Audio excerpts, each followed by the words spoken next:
there. In this video, we are going to be solving this rational equation that basically just has fractions in it. But we also want to identify what type of equation is. So I just put a reminder over here on the right that we have 3 types of equations. We'll look at that as we get closer to the answer.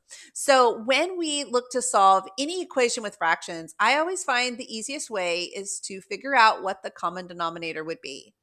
We're not actually going to make a common denominator, but we are going to use that common denominator for us. And so it looks like my common denominator here would have an x in it and 10. So it looks like 10x is going to be my common denominator.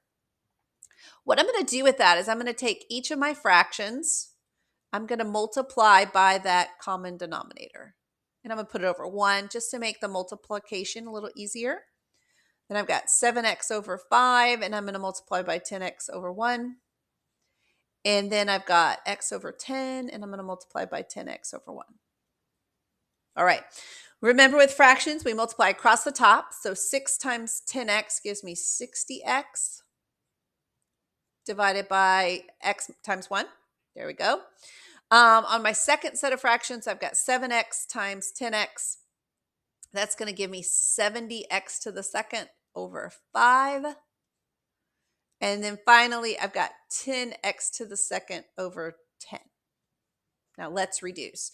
In my first fraction, I want you to see the x's cancel and I get 60.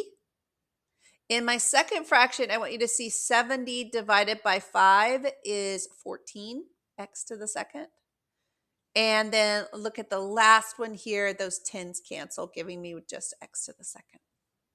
Okay, so we'll go ahead and add the 14x to the second here. And that would give me 60 equals 15x to the second. We divide by 15, I get 4 equals x to the second.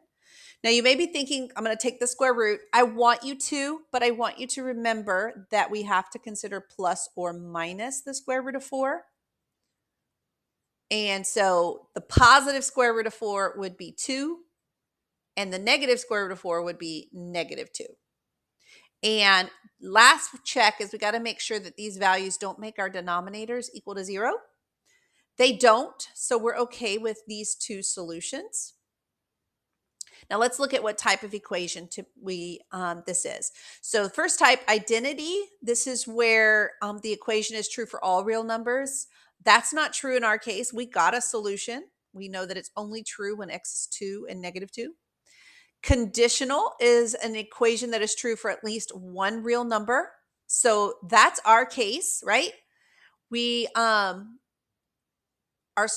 equations are true for only x equaling 2 and positive 2. And then the last one, inconsistent, is just an equation that doesn't have a solution, no solution. So that's not ours. So ours is a conditional equation, but I definitely want to give you the other 3 just in case, the other 2 just in case you encounter them. All right, bye for now.